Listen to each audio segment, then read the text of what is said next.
ተነስተልን እንዴት አላችሁ ተመልካቾች? ሁለት መረጃዎችን ነግራችኋለሁ። የመጀመሪያውን አሰፋርጌ የምነግራችሁ አሜሪካ በካሊፎርኒያ ከባድ ዝናብ ስቶርም የሚባል ደረጃ ወይም ደግሞ ይሄ ትንሽ አስቸጋሪ የሚባል ደረጃ ለመቆጣጠር ፈታኝ የሆነ ማዕበል ተፈጥሮባታል። እሱን ተከትሎም 3 ሰዎች ህይወታቸውን አጥተዋል። ይህ ማለት አሜሪካ ላይ 3 ሰዎች ህይወታቸውን በእንደዚህ አይነት አደጋ አጡ ማለት ትርጓሜው ከባድ ስለሆነና ምን ያህል እጅግ አስቸጋሪ እንደሆነ ስለሚጠቁም ነው። እሱን በተመለከተ በካሊፎርኒያ በሎስ አንጀለስ ማለትም ካሊፎርኒያ በምትገኘው እንግዲህ ዋና ከተማ ሎስ አንጀለስ ጭምር የተፈጠረ ነውና በርካቶች በተለያየ አቅጣጫ እጅግ አስቸጋሪ ብለው መዝግበውታል። ይህ ምንድነው የሚለውን በስፋት ነግራችኋለሁ። ከዛ ውጭም ደግሞ ወደ መካከለኛው ምስራቅ እንመለስና በእስራኤል ላይ ጥቃት ተፈጽሟል። ያ ማለት እስራኤል ላይ በሰሜን እስራኤል በተፈጸመው ጥቃት የ2 ሰዎች ህይወት አልፏል። ምናልባትም ከፍልስጤም ኃይሎች ጋር ግንኙነት ያለው ወይም ደግሞ በፍልስጤም አስተዳደር ውስጥ ያለ ኃይል እንደሆነ ይታመናል፣ ይገመታል። እስካሁን ባለው መረጃ መሰረት በዛ ልክ ነው፣ በጥርጣሬ መልክ የተቀመጠ ጉዳይ ነውና እነዚህን ጉዳዮች ሰፋ አድርጌ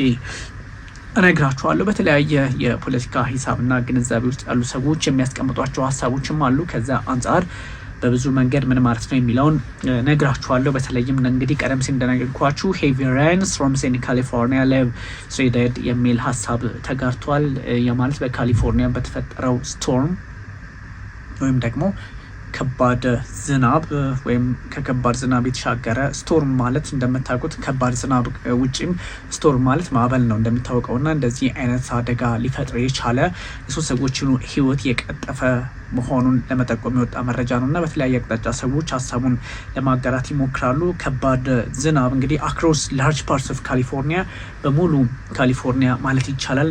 እንግዲህ በካሊፎርኒያ የሚባለው ግዛት ያው ሰፊ ነው እንደምታውቁት ከ39 ሚሊዮን በላይ ህዝብ የሚኖርበት ነውና በአብዛኛው ክፍል በካሊፎርኒያ በጣም እጅግ አስቸጋሪ የተባለ ስቶርም ተከስቷል ማለት ነው። ወይም ደግሞ ይሄ ከከባድ ዝናብ ጋር በተገናኘ እንግዲህ ዝናብ ሲመጣ ምንድነው የሚደረገው? ከባድ የሆነ ዝናብ ሲመጣ እንደሚታወቀው ፍለድ አለ፣ ጎርፍ አለ። ከጎርፍን ባሻገር ደግሞ መድስላይድ የመሬት መንሸራተት ይፈጠራልና እነዚህ ነገሮች ብዙ ጉዳዮችን በክሪስማስ ወይም በገና ምሽት ላይ የሆነ ነውና በርካቶች ከተለያየ አቅጣጫ እየተመለከቱ ይገኛል። ያም ሆኖ ግን የተፈጥሮ አደጋ እስከሆነ ድረስ ከተፈጥሮ አደጋ መነጽር ብቻ የሚታይም ሳይሆን ተፈጥሮ አደጋ ከባድ ዝናብ በምን መንገድ ነው የሚመጣው፣ ዝናብ ድርቅ በምንድን ነው የሚመጣው የሚሉትን ነገሮች ወይም ደግሞ ከዚህ በፊት ካሊፎርኒያ በሰደድ እሳት ስትናጥም ስለነበረ ከዛ አንጻር ብዙ ሰዎች ታሳቢ የሚያደርጓቸው ጉዳዮች አሉ። ያ ማለት በካሊፎርኒያ የተፈጠረው ነገር ሁሉ እጅግ አስቸጋሪ መሆኑን ከዚህ በፊትም ካሊፎርኒያ ሰደድ እሳት ተፈጥሮባት ነበረ።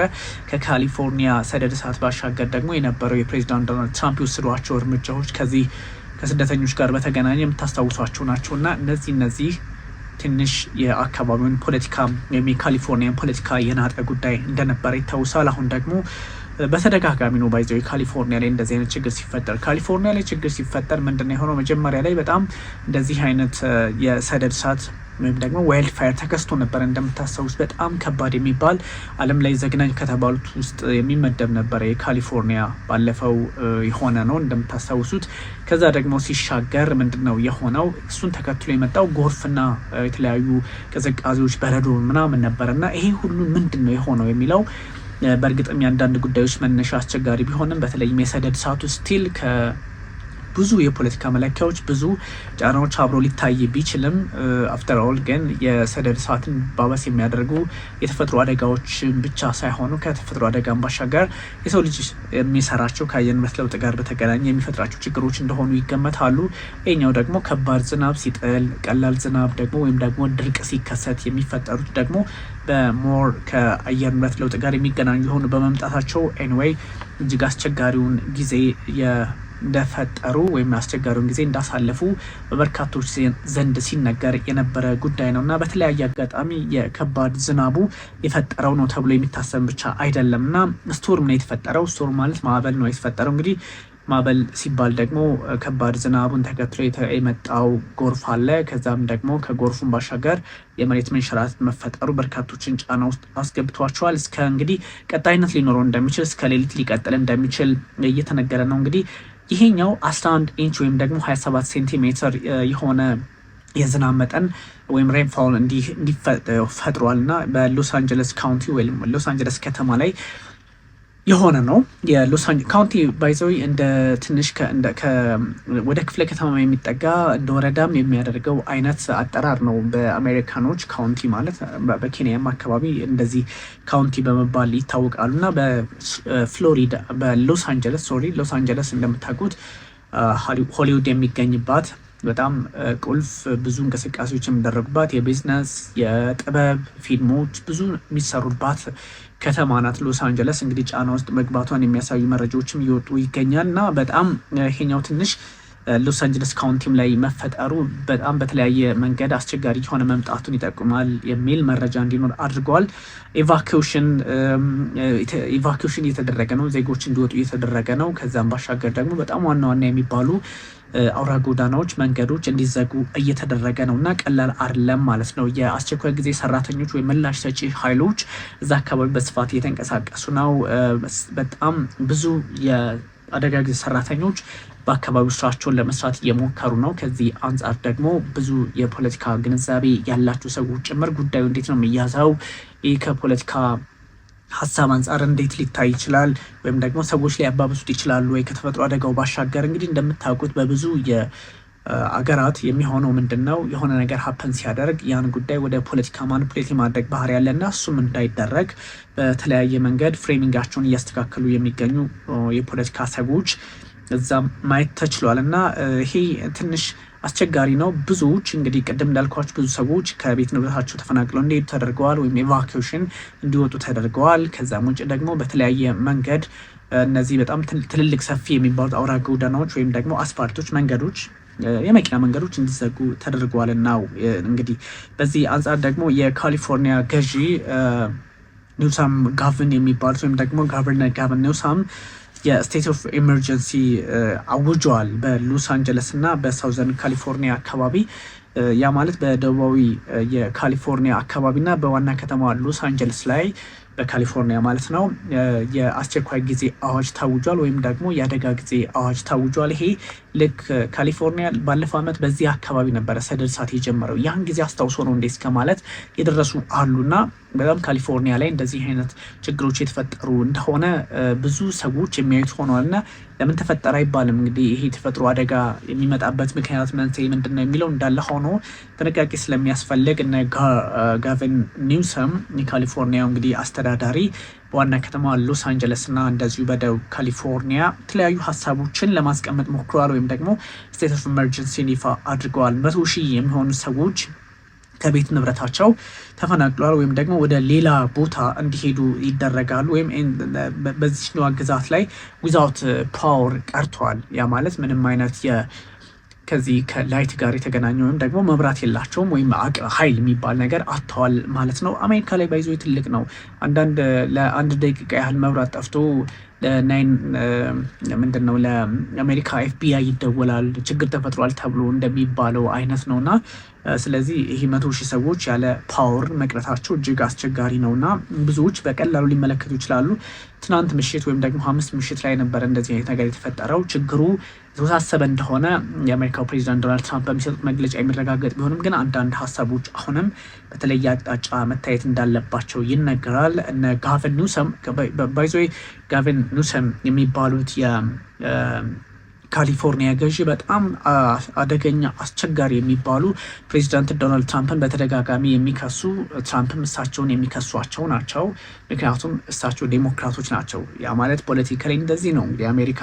ለምሳሌ ይሄ በጣም በሚገርም ሁኔታ የአሜሪካን ፖለቲካ አሁን ባናወራበትም ከአደጋው አንጻር የተለያዩ ሀሳቦችን ለማንሳት ብንገደድም ካሊፎርኒያ ለምሳሌ የፕሬዚዳንት ዶናልድ ትራምፕ አስተዳደር ሰዎች አይደለም የሚያስተዳድሯት። ፕሬዚዳንት ዶናልድ ትራምፕ እንደምታውቁት እሳቸው ሪፐብሊካን ናቸው።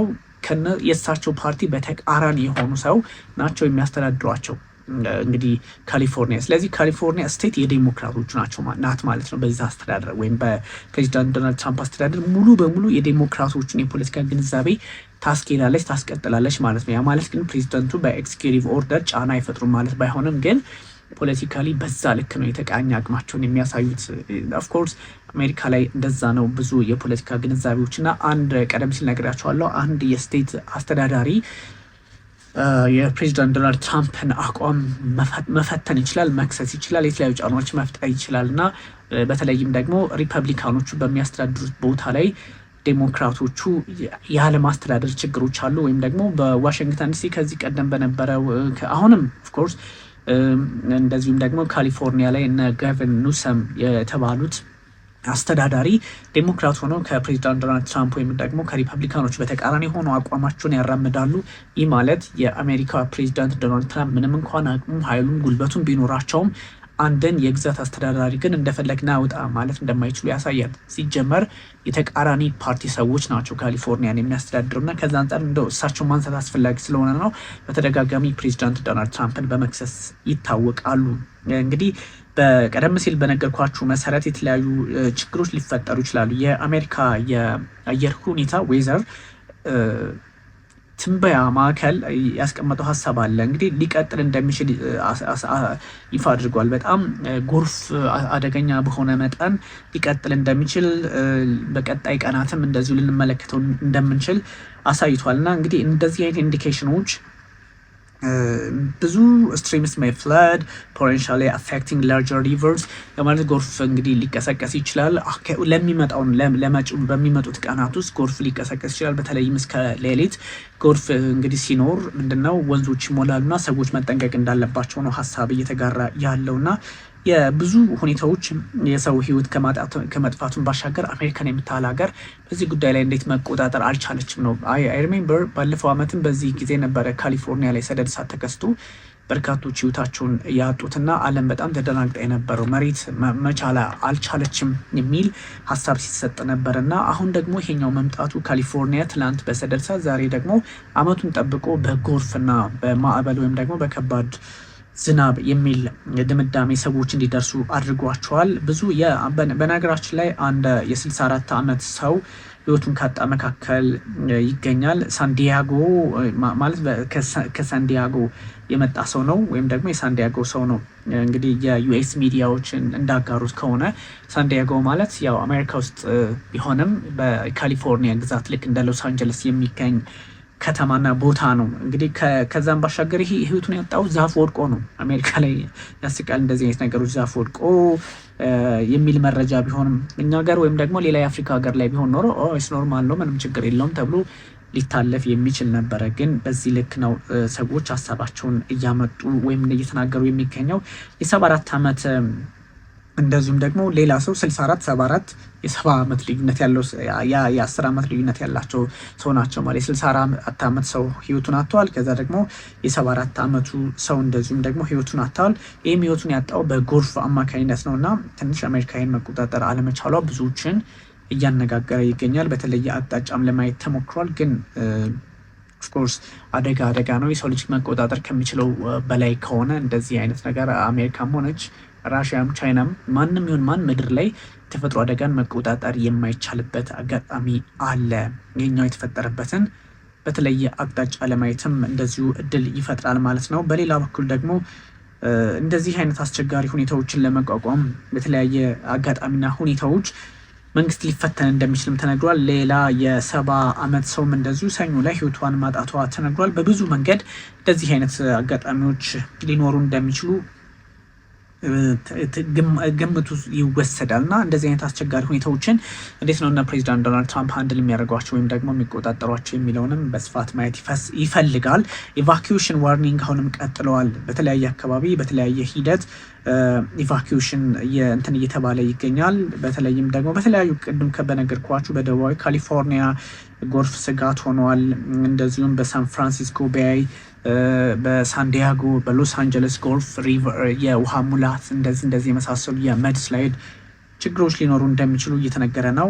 በተለይም እንግዲህ የዊንድ ስፒዱ አስቸጋሪ ሆኗል። በዚህ በቅድም በነገርኳችሁ በካሊፎርኒያ በቤይ አካባቢ ላይ 100 ማይል ፐር አወር ወይም ደግሞ 161 ኪሎ ሜትር በሰዓት በሆነ ፍጥነት ነፋስ እያገዘው ችግሩን እያባባሰው ሄዷል። እንግዲህ ይሄኛው በሳን ፍራንሲስኮ ያለውን ሁኔታ ወይም ደግሞ ሪፖርት የሚያሳይ ነው እና እንደዚህ አይነት ጉዳዮች ምናልባትም የአሜሪካን ፖለቲካ አሁንም በሌላ መንገድ ልክ ባለፈው ዓመት የነበረው ዴሞክራቶችና ሪፐብሊካኖች በኮንግረሱ ሳይቀር ሲከራከሩ ነበር። ለምን ሆነ የተፈጠረው ምክንያት ነው፣ ይህን መቆጣጠር እንዴት አልተቻለም የሚሉ መረጃዎች ይጋሩ ነበር እና ክርክሮች ነበሩ። ከዛ አንጻር የሚታይ ነው። በነገራችን ላይ ይሄ የተፈጥሮ አደጋ ስለሆነ እንግዲህ ለምን ችግሩ ተፈጠረ ሳይሆን ችግሩን ከተፈጠረ በኋላ ሰዎችን እንዴት ማዳን አልቻላችሁም በሚለው ላይ ነው እንትን የሚሉት እንግዲህ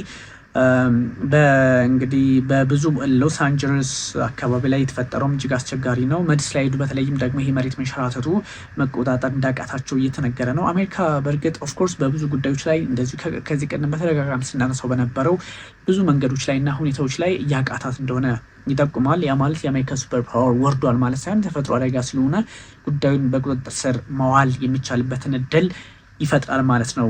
እንግዲህ የሎስ አንጀለስ ሜየር ወይም ደግሞ ከንቲባ ካረን ባስ ልክ እንደ ጋቨን ኒውሰም ወይም ደግሞ እንደ ጠቅላላ ካሊፎርኒያ አስተዳዳሪው እንደ ዋናው መሪ እሳቸውም ዴሞክራት ናቸው። እንግዲህ ቅድም እንዳልኳችሁ በቀላሉ ካሊፎርኒያ ትልቅ ግዛት ናት። 39 ሚሊዮን እና ከዛም በላይ ህዝብ የሚኖርባት በአሜሪካ ኮንግረስ ውስጥም ከፍተኛውን ቁጥር የምትይዝ 52 እስከ 54 መቀመጫዎች ያሏት ናት ካሊፎርኒያ ትታወቃለች። በካሊፎርኒያ ውስጥ ደግሞ እንደነ ሎስ አንጀለስ፣ እንደነ ሳንዲያጎ፣ እንደነ ቤይ የመሳሰሉ ከተሞች አሉ። ኦፍኮርስ እንግዲህ እኛ ለምሳሌ አንድ ክልል ስንጠራ በዛ ክልል ውስጥ ብዙ ከተሞች እንደሚኖሩት አይነት ነው። ስለዚህ የዚች ከተማ አስተዳዳሪም ካረን ባስ ይባላሉ። ካረን ባስ ይባላሉ። ስለዚህ ካረን ባስ ደግሞ የተለያዩ ጥያቄዎችን ሲያነሱ ነበረ።